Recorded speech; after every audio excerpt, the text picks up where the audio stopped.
الحمد لله نحمده ونستعينه ونستغفره ونؤمن به ونتوكل عليه ونعوذ بالله من شرور أنفسنا ومن سيئات أعمالنا من يهده الله فلا مضل له ومن يضلل فلا هادي له ونشهد أن لا إله إلا الله وحده لا شريك له ونشهد أن سيدنا وسندنا وحبيبنا ومولانا محمدا عبده ورسوله أرسله الله تعالى بالحق بشيرا ونذيرا وداعيا إلى الله تعالى بإذنه وسراجا منيرا أما بعد فإن أصدق الحديث كتاب الله وخير الهدي هدي محمد صلى الله عليه وسلم وشر الأمور محدثاتها وكل محدثة بدعة وكل بدعة ضلالة وكل ضلالة في النار أعوذ بالله من الشيطان الرجيم بسم الله الرحمن الرحيم لقد أنزلنا إليكم كتابا فيه ذكركم أفلا تعقلون آمنت بالله صدق الله مولانا العظيم وقال النبي صلى الله عليه وسلم الدين النصيحة أو كما قال عليه الصلاة والسلام. معزز حاضرین، محترم سامعین، برادران اسلام، ابھی آپ حضرات کے سامنے ایک آیت شریفہ کلام اللہ مجید کی تلاوت کی گئی ہے، جس میں اللہ جل جلالہ وعم نوالہ ارشاد فرما رہے ہیں لقد انزلنا الیکم کتابا فیہ ذکرکم افلا تعقلون. اے لوگو، ہم نے تمہاری طرف ایک کتاب نازل کی ہے جس میں تمہارا تذکرہ ہے. افلا تعقلون، کیا تم عقل نہیں رکھتے؟ گویا کہ اللہ تعالیٰ مجھے اور آپ کو اور ہر انسان کو یہ کہہ رہے ہیں کہ تمہارا تذکرہ اللہ نے کلام پاک میں فرمایا ہے. جس طرح اگر کسی آدمی کو اچانک سے کہا جائے کہ بھائی تمہارا نام فلاں اخبار میں آیا ہے، فلاں پیپر میں آیا ہے، میگزین میں آیا ہے، ٹائمز آف انڈیا میں آیا ہے، سالار میں آیا ہے، سہارا میں آیا ہے، اگر کسی پیپر کا نام لے کر، اخبار کا نام لے کر، حوالہ دے کر کہا جائے کہ بھائی آپ کا نام تو پیپر میں آیا ہے، تو آدمی فوراً چونک جائے گا اور کہے گا اچھا میرا نام پیپر میں آیا ہے، تو چلو دیکھا جائے، اس کو پڑھا جائے کہ آخر میرے بارے میں اخبار میں کیا چھاپا گیا ہے اور میرے بارے میں پیپر میں کیا ڈالا گیا ہے. یہ انسان کے اندر سے ایک فطرت ہے اور ایک خصوصیت ہے کہ وہ خود بخود یہ سوچتا ہے کہ آخر پڑھا جائے، دیکھا جائے کہ اس میں کیا ہے. تو آج انسان اگر اس سے کہا جائے کہ فلاں مشہور میگزین میں آپ کا نام آیا ہے تو بڑا تڑپ جاتا ہے، بے چین ہو جاتا ہے اور وہ اس فکر میں رہتا ہے کہ جلد از جلد پڑھا جائے کہ میرے بارے میں کیا ہے. ایسے ہی اللہ جل جلالہ و نوالہ نے آج سے 1400 سال پہلے اللہ جل جلالہ و نوالہ نے ہر ایک کا تذکرہ، میرا اور آپ کا اور امت مسلمہ کے ہر ایک فرد کا تذکرہ اللہ نے کلام پاک میں فرمایا ہے. لیکن آگے اللہ نے فرمایا کہ افلا تعقلون، ارے کیا تم سمجھتے نہیں ہو، عقل نہیں رکھتے؟ یعنی کہ اگر عقل ہوگی تو تم دیکھو گے، جا کر پڑھو گے کہ آخر اس میں کہا کیا جا رہا ہے۔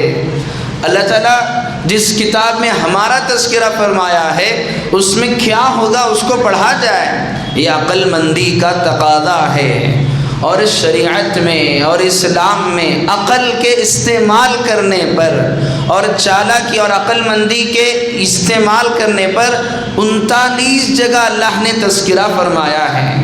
کہ 39 ٹائمز اللہ نے فرمایا کہ اپنے عقل کو استعمال کرو۔ کیا تم عقل نہیں رکھتے؟ اور اپنے عقل کو استعمال کرو، یوز کرو، اپنے اس میموری کو جس کو اللہ نے آپ کو دیا ہے اس کو استعمال کرو۔ اور کہیں اللہ نے فرمایا کہ لَهُمْ قُلُوبٌ لَا يَفْقَهُونَ بِهَا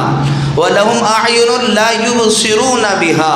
وَلَهُمْ آذَانٌ لَا يَسْمَعُونَ بِهَا۔ اللہ تعالیٰ نے فرمایا کہ بہت سارے تو ایسے ہیں جن کو اللہ تعالیٰ نے دل دیے ہیں، لا يعقلون بها ولهم قلوب لا يفقهون بها، لیکن وہ سمجھتے نہیں ہیں۔ اور بہت ساروں کو فرمایا کہ آنکھ ہیں لیکن وہ دیکھتے نہیں ہیں، اور بہت ساروں کو ہم نے کان دیا ہے وہ سنتے نہیں ہیں۔ یعنی کہ آنکھ ہونے کے باوجود اگر انسان نہ دیکھ رہا ہو تو گویا کہ وہ اندھا ہے۔ آج کے دور میں سمجھنا بڑا آسان ہے، موبائل فون کا زمانہ ہے، ہر ایک اپنے ہاتھ میں موبائل فون کو رکھتا ہے، اور بہت سارے تو ایسے ہیں صرف مکان میں نہیں، گھر میں نہیں، راستہ چلتے ہوئے بھی موبائل اپنے ہاتھ میں ہے اور اپنی نگاہ موبائل میں نیچے ہے، اور ہمیشہ وہ گویا کہ وہ نماز میں کھڑے ہو کر انسان جس طرح اپنے سجدے کی جگہ دیکھتا ہے اس جگہ پر اپنی نگاہ رکھی ہوئی ہے، سامنے کون آ رہا ہے کیا آ رہا ہے پتہ نہیں، کسی سے ٹکر مار دیا، کسی گڑھے میں گر گیا، تو ویسے کہا جائے گا کہ تمہیں آنکھ ہونے کے باوجود تم اندھے ہو، کیوں؟ تم نے آنکھ کا استعمال نہیں کیا نا، اس لیے تم اندھے ہو۔ ایسے ہی اللہ جل جلالہ وعم نوالہ ہر ایمان والے سے کہہ رہے ہیں کہ اپنے عقل کا استعمال کرو۔ قلوب، اگر اللہ نے دل دیا ہے تو سمجھنے کی کوشش کرو،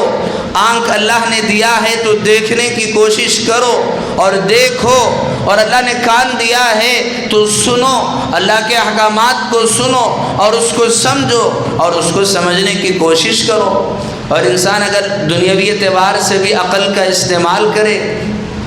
تو وہ دنیاوی اعتبار سے بھی کامیاب ہوگا اور آخرت کے اعتبار سے بھی کامیاب ہوگا۔ اور عقل جو اللہ تعالیٰ نے انسان کو عطا فرمائی ہے یہ اللہ کی طرف سے بہت بڑی نعمت ہے۔ جیسے ایک جانور ہے جسے اللہ نے عقل سے محروم کر رکھا ہے، اب مثال کے طور پر انسان کی ضروریات ہے، کھانا پینا ہے، سبزی ہے، پھل پھلاری ہے اور ترکاری ہے، اب ظاہر سی بات ہے یہ انسان کی بھی ضرورت ہے، اور بعض جانور بھی اس کو کھاتے ہیں، لیکن جانور کیسے کھاتے ہیں؟ کچے جیسے مل جائیں ویسے۔ بازاروں میں آپ دیکھے ہوں گے سڑی ہوئی ترکاریاں ہیں اور اس کو ان جانوروں کو، گایوں کو وغیرہ کھلا دیا جاتا ہے۔ اور وہی ایک انسان ہے، انسان کو اللہ نے عقل دی ہے تو وہ سبزی لائے گا تو بھی اچھی لائے گا، اس کو صاف کرے گا، اور صاف کرنے کے بعد اس کو صرف ایک طرح سے نہیں، پکانے کے بعد کئی طرح سے پکائے گا کہ سبزی، مٹر پنیر، فلا، پتہ نہیں طرح طرح کی سبزیاں وہ بنا کر اس کو استعمال کرے گا۔ اسی طرح گوشت کا استعمال ہے، ایک جانور ہے، شیر ہے، بہادر ہے، اور جس کی بہادری کی مثالیں دی جاتی ہیں وہ بھی کھاتا ہے تو ایسے ہی کھا لیتا ہے، کچا گوشت ہے۔ لیکن وہی اگر انسان کو اگر گوشت کی ضرورت ہے تو اس کو لاتا ہے، دھوتا ہے اور اس کو پکاتا ہے، اور اس میں بھی پتہ نہیں طرح طرح کے نام سے اور طرح طرح کے ڈش اور طرح طرح کے پکوان بنائے جاتے ہیں اور اس کا استعمال کرتا ہے۔ کیوں؟ کیونکہ اس نے اپنے عقل کا استعمال کیا، عقل کا استعمال کیا تو اس کا نتیجہ اس کو ملا۔ اور انسان نے لوہے پر محنت کی، لوہے کی صفت ہے کہ تم ہواؤں میں ڈالو تو واپس نیچے آ جائے گا، لیکن انسان نے محنت کی تو ہوا کو، راکٹ کو، ہوائی جہاز کو، پلین کو اس نے ہواؤں میں اڑا دیا، اور اس سے آگے بڑھ کر اس نے ایسے راکٹ ایجاد کر دیے کہ وہ بغیر انسان کے بھی اپنے منزل تک رسائی کو پہنچ سکتے ہیں۔ کوئی چاند کو پہنچ رہا ہے، کوئی دوسرے سیارے کو پہنچ رہا ہے۔ یہ طرح طرح کی تیاریاں ہیں جو طرح طرح کے لیے استعمال کیے جا رہے ہیں۔ یہ سب اس وقت ہوا جب انسان نے عقل کا استعمال فرمایا، اور جب انسان کو اللہ تعالیٰ نے عقل دی ہے تو اسے اللہ تعالیٰ نے سوچنے کا ملکہ بھی دیا ہے، اور سوچ بھی دو طرح کی ہے،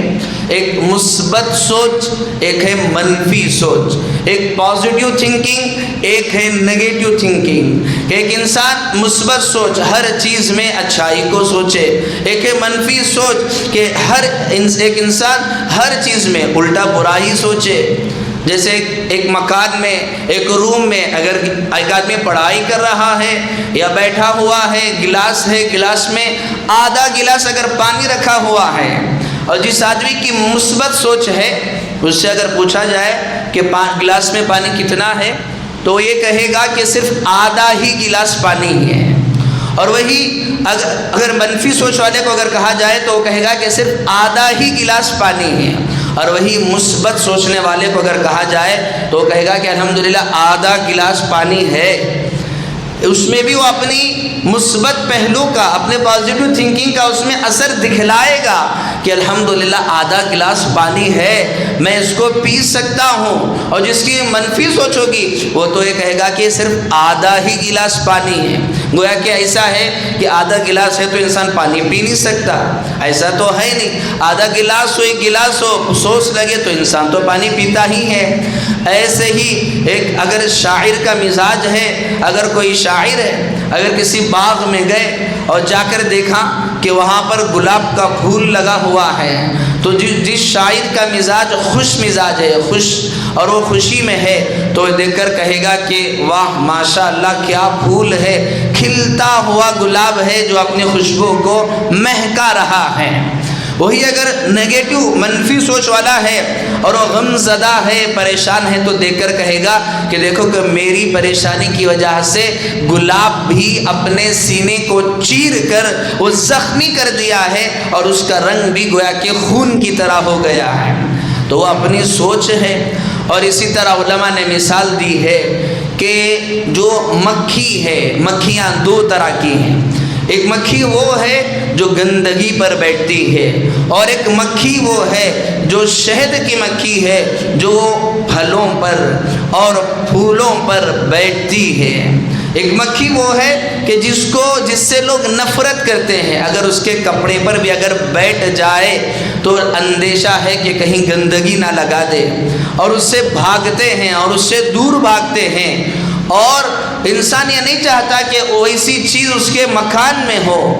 اور اس سے انسان نفرت بھی کرتا ہے۔ اور وہی ایک مکھی ہے جسے شہد کی مکھی کہا جاتا ہے، اور جب وہ اچھی چیزوں پر بیٹھتی ہے اور پھول کا رس چوس کر اور پھر لا کر اور وہ پھر اپنے جو چھتا شہد کا بناتی ہے اس میں اپنے رس کو ڈالتی ہے، اور پھر اس کے ذریعے سے جا کر خالص شہد تیار ہوتا ہے، اور اس خالص شہد کے حاصل کرنے کے لیے انسان دوڑ لگاتا ہے اور اس کے لیے کوشش کرتا ہے۔ اور انسان یہ کہتا ہے کہ شہد بھی اگر چاہیے تو پیور چاہیے، خالص چاہیے، اور کہتا ہے کہ بھلے تم میرے سے پیسے زیادہ لے لو لیکن مجھے شہد کیسی چاہیے، خالص شہد چاہیے۔ ایک وہ ہے کہ جس کی سوچ اچھی ہے تو اللہ تعالیٰ نے اس کا تذکرہ قرآن مجید میں بھی ارشاد فرمایا، اور اللہ تعالیٰ نے اس مکھی کے نام سے ایک سورت ارشاد فرمائی کہ سورۃ النحل، اللہ تعالیٰ نے مستقل ایک سورت شہد کی مکھی کے بارے میں اللہ تعالیٰ نے اس کا تذکرہ فرما دیا، اور اللہ تعالیٰ نے شہد کی مکھی کا تذکرہ فرمایا۔ وَأَوْحَى رَبُّكَ إِلَى النَّحْلِ أَنِ اتَّخِذِي مِنَ الْجِبَالِ بُيُوتًا وَمِنَ الشَّجَرِ وَمِمَّا يَعْرِشُونَ، کہ اللہ تعالیٰ نے اس شہد کی مکھی کا تذکرہ فرمایا کہ یہ گویا کہ اس کو اللہ تعالیٰ کی طرف سے وحی ہے، اللہ کی طرف سے پیغام ہے کہ وہ جاتی ہے، وہ پہاڑوں پر جاتی ہے اور وہ درختوں پر جاتی ہے، اور وہاں سے الگ الگ چیزوں پر بیٹھ کر اور اپنے اس رس کو لا کر اس میں ڈالتی ہے، تو پھر جا کر وہ انسانوں کے لیے اتنا مفید بنتا ہے۔ اللہ تعالیٰ نے اس کے بارے میں ارشاد فرمایا، اللہ کے رسول کا فرمان ہے کہ فیہ شفاء للناس، کہ شہد میں وہ انسانوں کے لیے شفا ہے۔ تو ایسے ہی انسان کی سوچ کی بھی مثال علماء نے ارشاد فرمائی ہے کہ ایک وہ سوچ ہے جو ہمیشہ نگیٹو سوچنے والا ہے، ایک وہ سوچ ہے جو ہمیشہ مثبت سوچنے والا ہے، اور مثبت سوچ انسان کو ہر منزل میں کامیابی عطا فرماتی ہے، اور نگیٹو سوچ، منفی سوچ انسان کی دنیا کو بھی برباد کرتی ہے اور اس کی آخرت کو بھی برباد کرتی ہے۔ تو اللہ تعالیٰ نے جو قرآن مجید میں ارشاد فرمایا کہ انسانوں کو کہ عقل کا استعمال کرو اور سوچو، اور سوچو بھی تو کیسے سوچو؟ وہ مثبت سوچ کو اپناؤ۔ علماء نے واقعہ لکھا ہے کہ ایک بادشاہ نے خواب دیکھا، اور خواب کیا دیکھا کہ اس کے سارے دانت تو ٹوٹ گئے اور جھڑ گئے ہیں۔ جب صبح ہوئی تو اس نے اپنے دربار میں کہا کہ کسی اچھے معبر کے تعبیر بتانے والے کو، جو خواب کی تعبیر بتا سکے، اس کو بلایا جائے۔ بادشاہ کے دربار میں خواب کی تعبیر کا بیان کرنے والے کو لایا گیا،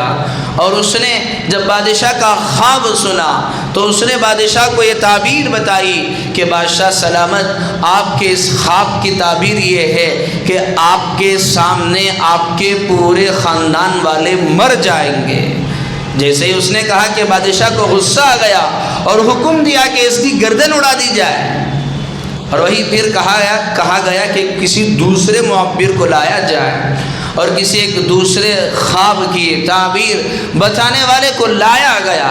اور جب بادشاہ کے دربار میں پیش کیا گیا اور بادشاہ نے کہا کہ میں نے خواب دیکھا ہے کہ میرے سارے دانت تو جھڑ گئے ہیں، ذرا تم اس خواب کی تعبیر بتانا۔ اس نے دیکھا، جب خواب کو دیکھ کر جب اس نے بادشاہ کو تعبیر بتائی تو اس نے اپنی اس سوچ کا اظہار کیا، کہا کہ بادشاہ سلامت، اللہ کا شکر ہے کہ آپ کی زندگی آپ کے پورے رشتہ داروں سے بھی زیادہ ہے۔ بات تو وہی تھی، مطلب تو وہی تھا کہ اس بات کا مطلب بھی یہی تھا کہ آپ کی عمر آپ کے رشتہ داروں سے زیادہ ہے، اور پہلے والے نے بھی وہی بات بتائی، دوسرے والے نے بھی وہی بات بتائی، لیکن بتلانے کا انداز اس نے بدل دیا۔ پہلے والے نے کہا کہ آپ مر جائیں گے، دوسرے والے نے کہا کہ آپ باحیات رہیں گے، آپ کے خاندان والے مر جائیں گے، لیکن اس نے بجائے مرنے کے، نگیٹو کہنے کے، اس نے مثبت یہ کہہ دیا کہ بادشاہ سلامت، آپ اپنے رشتہ داروں سے زیادہ زندگی جئیں گے، گویا کہ آپ کے جیتے جی آپ کے سارے رشتہ دار مر جائیں گے۔ تو انسان کی جو مثبت سوچ ہے اس کا انسان کی زندگی میں بڑا دخل ہے، اور قرآن مجید میں اس کی تعلیم دی گئی ہے کہ انسان وہ مثبت سوچ کو اپنائے۔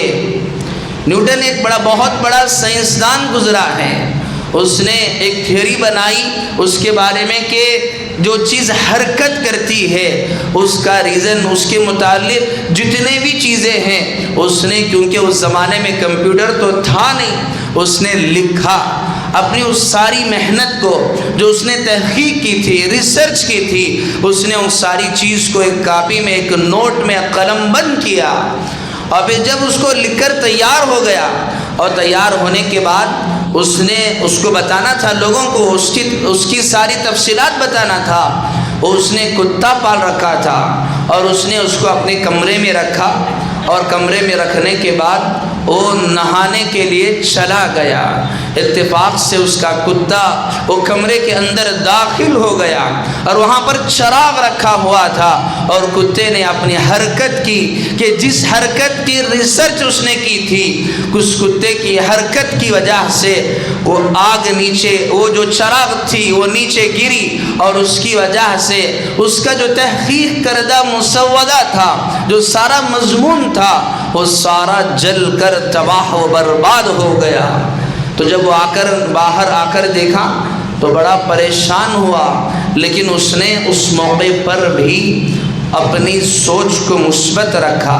اور اس نے کہا کہ جو ہونا تھا وہ ہو گیا، اور اس نے پھر دوبارہ اس پر محنت کی، اور پھر دوبارہ 1 سال گزرنے کے بعد اس نے دوبارہ اس کو لوگوں کے سامنے پیش کیا، یہ کہنے کا مطلب یہ ہے کہ انسان کو اپنی زندگی میں بھی وہ ہمیشہ اپنی سوچ کو مثبت رکھنا چاہیے. اور مثبت سوچ تین طرح کی ہے. سب سے پہلے تو انسان وہ اللہ کے ساتھ مثبت سوچے، پازیٹیو سوچے، ہمیشہ اللہ کے متعلق وہ اپنے حق میں بہتری کے لیے سوچے.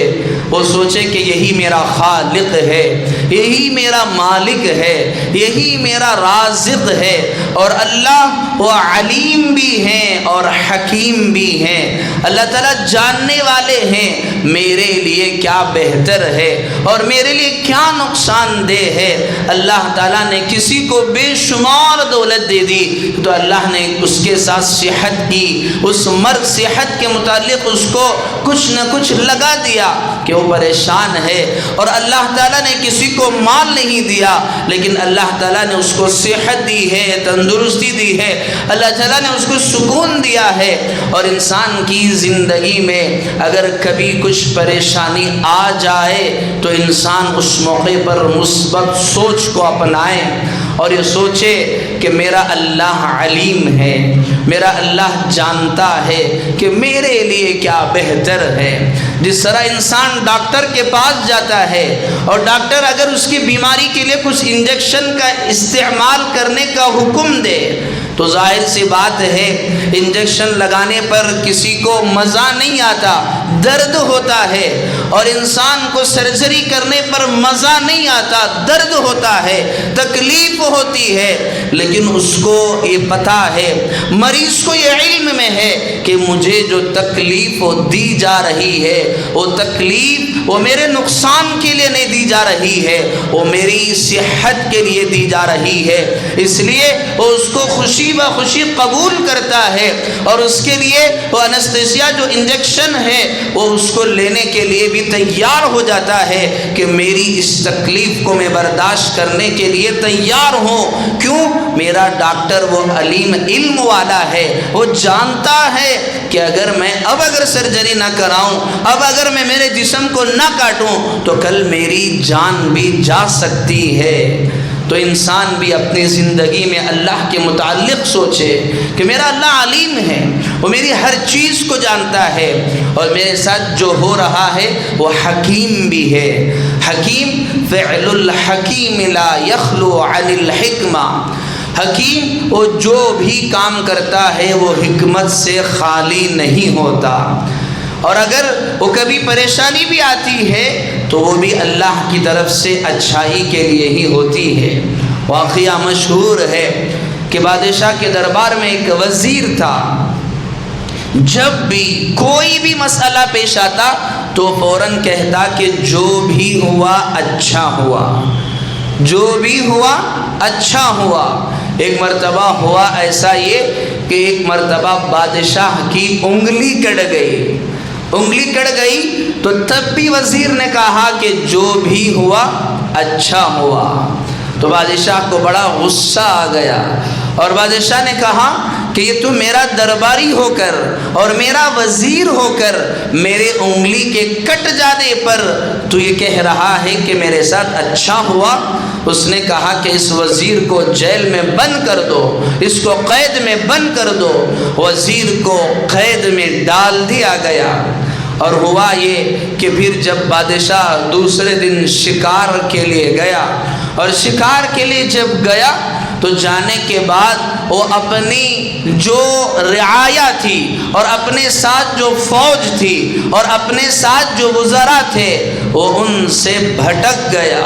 اور وہ ان سے الگ ہو گیا چونکہ جنگل تھا. اور جب بادشاہ ہے تو ظاہر سی بات ہے تو جنگل میں جو درندے ہوتے ہیں، جو جنگلی جانور ہوتے ہیں، اس کو تو یہ نہیں پتا کہ جس پر میں حملہ کر رہا ہوں کہ وہ بادشاہ ہے. اس کو کیا خبر ہے کہ بادشاہ ہو کوئی بھی ہو اس کا کام شکار کرنا ہے، وہ تو شکار کے لیے تیار ہی رہتا ہے.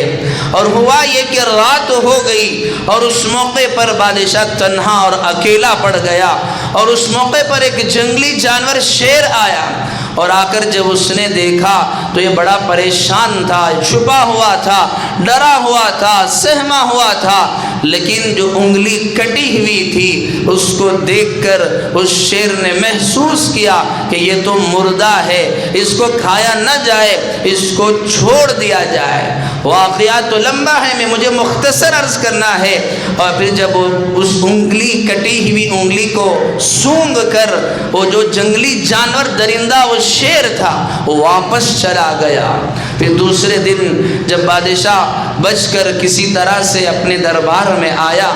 اور آ کر کہا کہ اس وزیر کو رہا کر دیا جائے، یقیناً اس دنیا میں جو بھی ہوتا ہے وہ اچھائی ہی کے لیے ہوتا ہے۔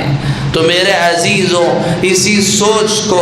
آج ہمیں اپنی زندگی میں داخل کرنا ہے۔ پہلے اللہ کے ساتھ کہ ہم مثبت سوچ رکھیں کہ چاہے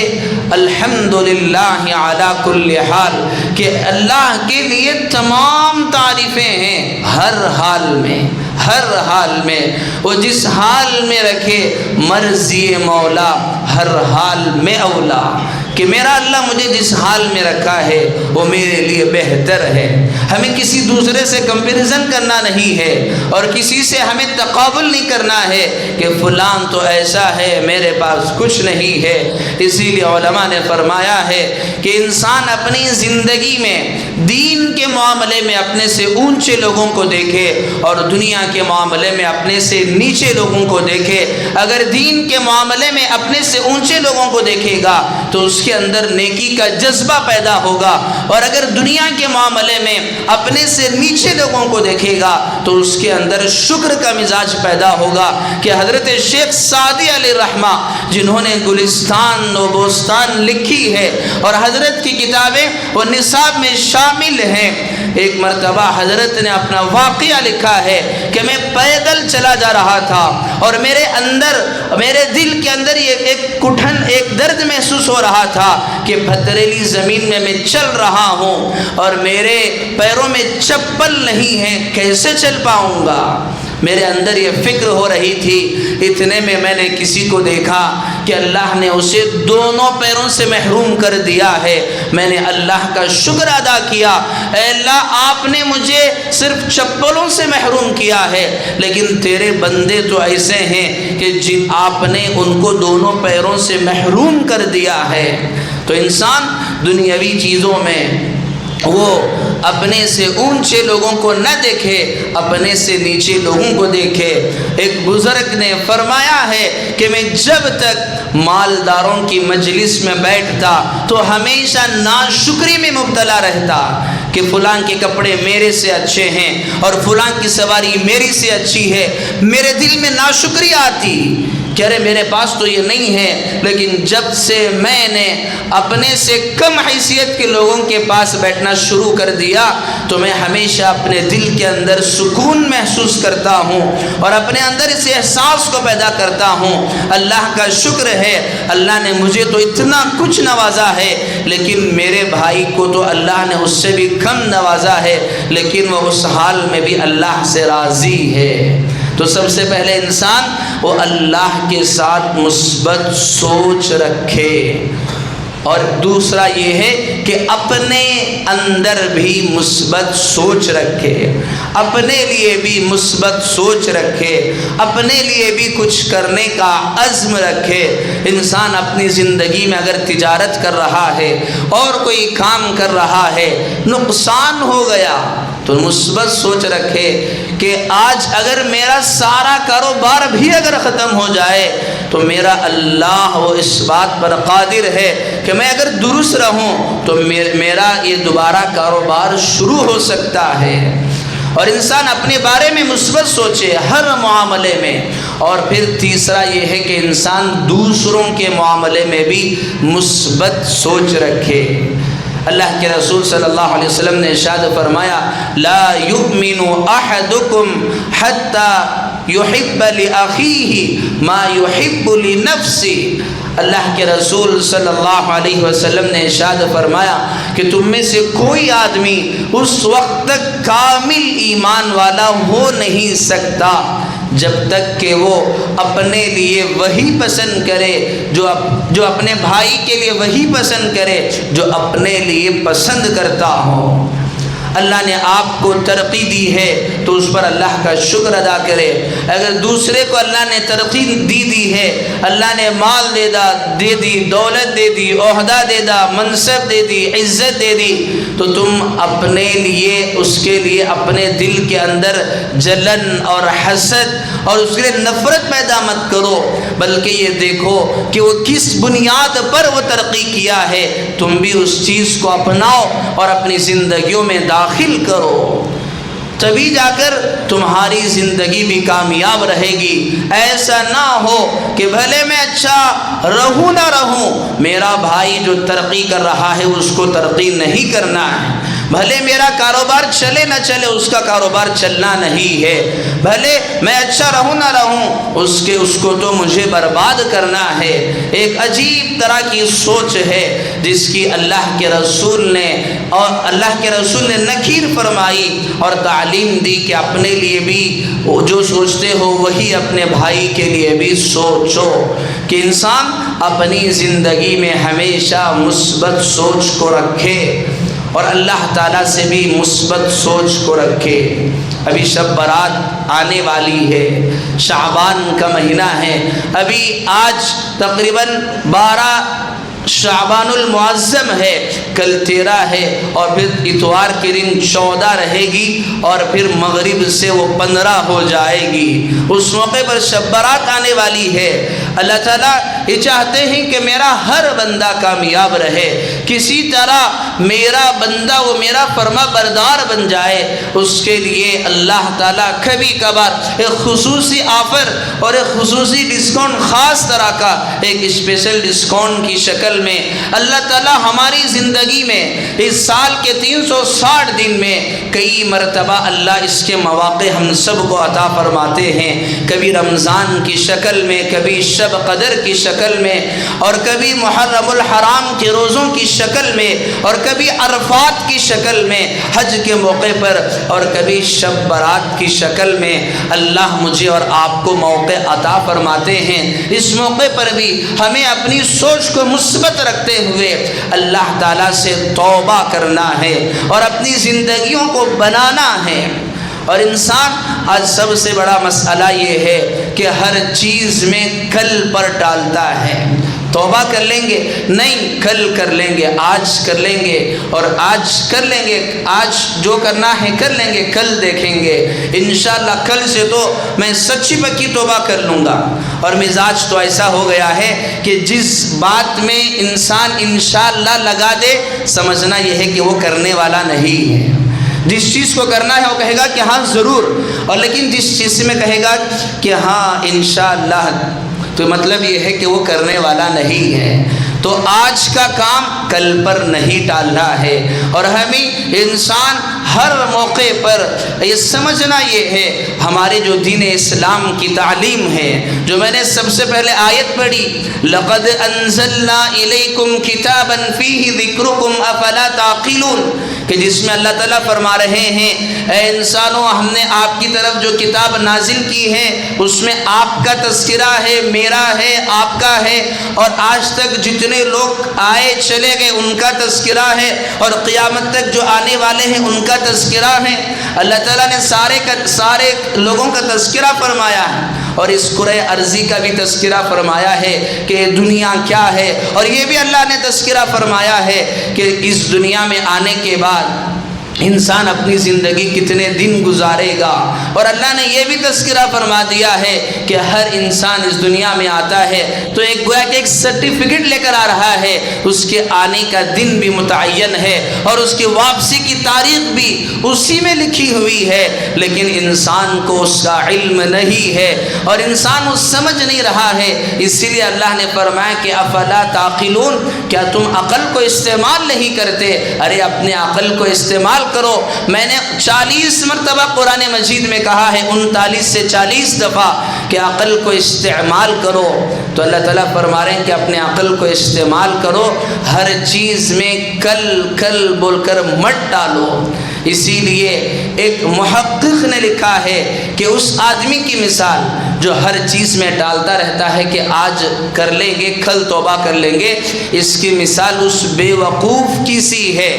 کہ مان کے چلیے ایک آدمی نے چھوٹا سا پودا لگایا، اور چھوٹا سا پودا جب وہ آ گیا تو اس کو وہاں پر لگانا نہیں تھا، لیکن اس نے لگا دیا۔ تو اس نے سوچا کہ اگر یہ پودا اگر درخت بن جائے گا تو میرے گھر کو نقصان پہنچا دے گا، اگر اس کو نقصان پہنچانے والا ہے تو اس کا فرض یہ ہے کہ اس کو ابھی نکال دے۔ لیکن وہ کہہ رہا، روزانہ دیکھ رہا ہے کہ آج نہیں کل، آج نہیں کل نکال دوں گا، ہوتے ہوتے گویا کہ اس کا ایک سال گزر، ایک لمبا عرصہ گزر گیا۔ تو جس طرح ایک چھوٹا سا پودا تھا، جب وہ چھوٹا سا تھا تو کوئی طاقتور نہیں تھا، انسان اس کو ہاتھ سے بھی نکال کر پھینک سکتا تھا، لیکن اس نے یہ سوچا کہ آج نہیں کل کاٹیں گے، آج نہیں کل کاٹیں گے۔ ہوتے ہوتے وہ ایک مضبوط تنا اور ایک مضبوط درخت بن گیا، جسے اب انسان ہاتھ سے نکال نہیں سکتا۔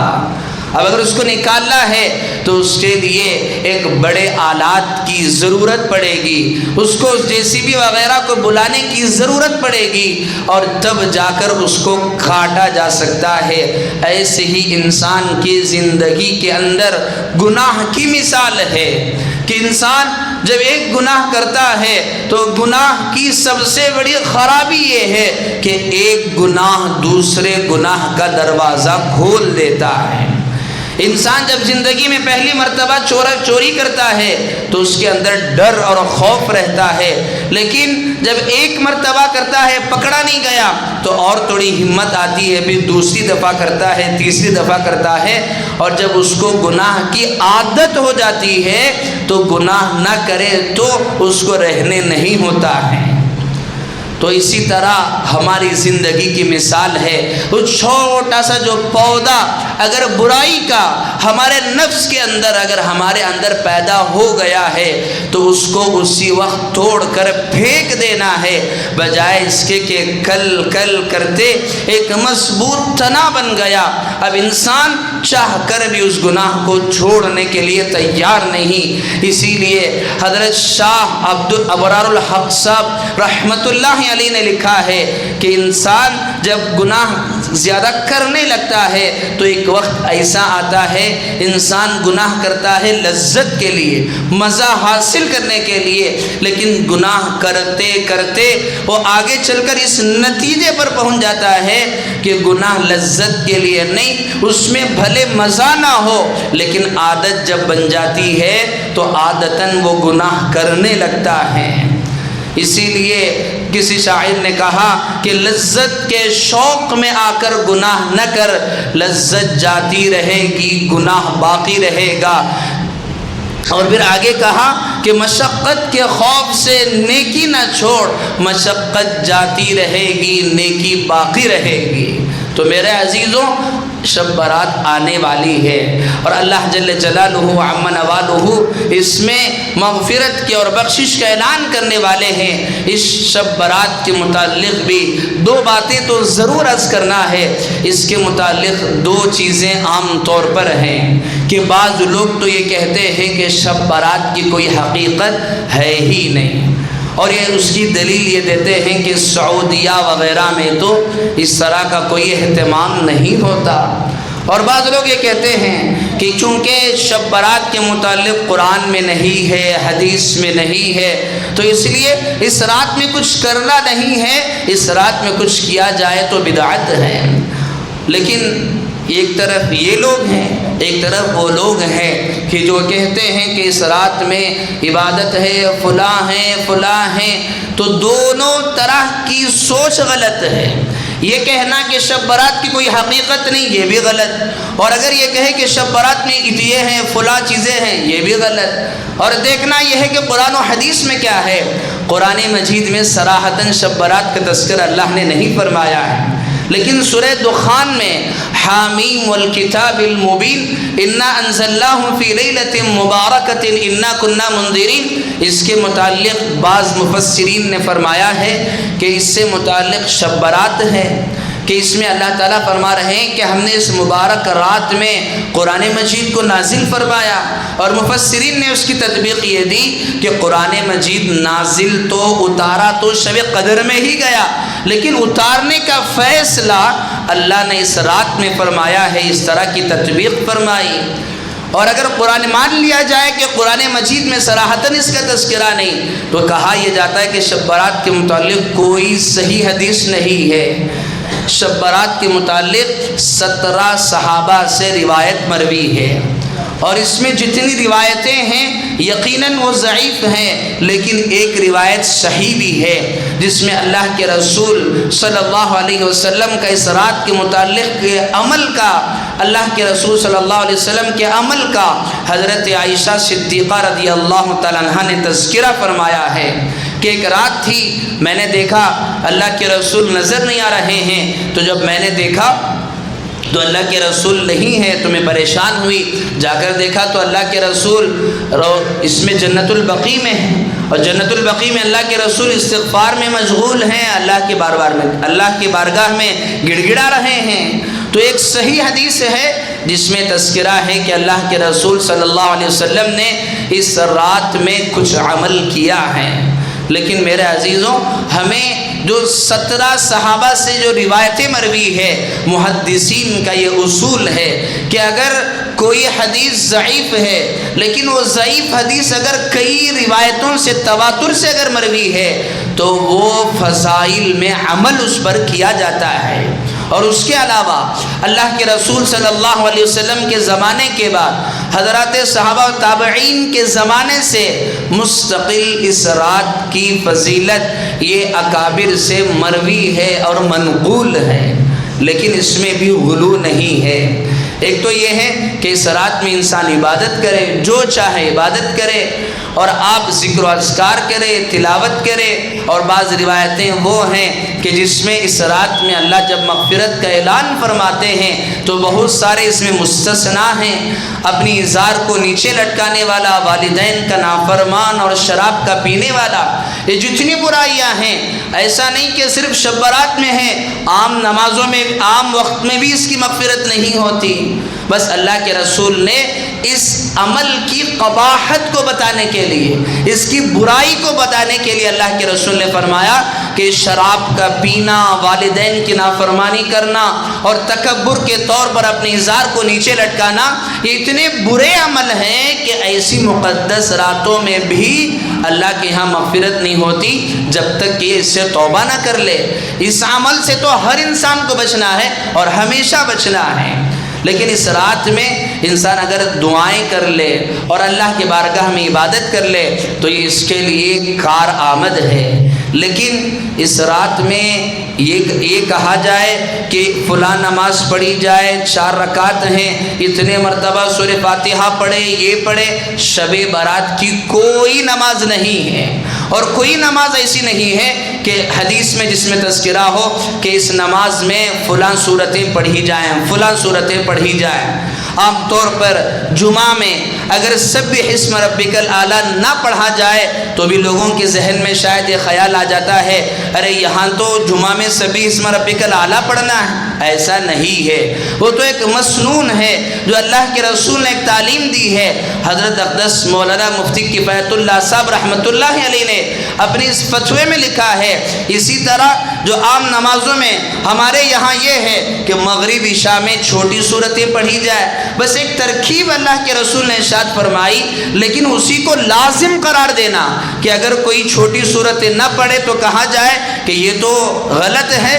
تو اس طرح کہنا یہ بدعت ہے۔ تو ظاہر سی بات ہے کہ جب وہ بدعت ہے تو شب برات میں کوئی نماز کو متعین کرنا یہ بھی بدعت ہے، اور اس کے متعلق یہ کہ یہ فلاں چیز پکائی جائے، فلاں کیا جائے، فلاں کیا جائے، اس طرح کے اعمال بدعت ہیں۔ بدعت کی تعریف یہ ہے کہ انسان جو بھی عمل اللہ اور اس کے رسول اور حضرات صحابہ سے جو منقول نہ ہو، اگرچہ کہ وہ دین کی شکل میں ہی کیوں نہ ہو، وہ بدعت ہی ہے، اور ہر بدعت وہ گمراہی کو لے جاتی ہے، اور ہر گمراہی وہ جہنم کو لے جاتی ہے۔ تو میرے عزیزوں، جب اللہ نے رات ہمیں میسر فرمائی ہے تو ہمیں اس کا صحیح استعمال کرنا ہے۔ ایسا نہیں کہ ہم بازاروں میں راستوں میں اس کو گزار دیں، تو اس سے بہتر ہے کہ ہم جاگے ہی نہیں، جا کر آرام کر لیں۔ اور اس کے لیے بہتر یہ ہے کہ آپ عشاء اور فجر کی نماز جماعت سے پڑھ لیں،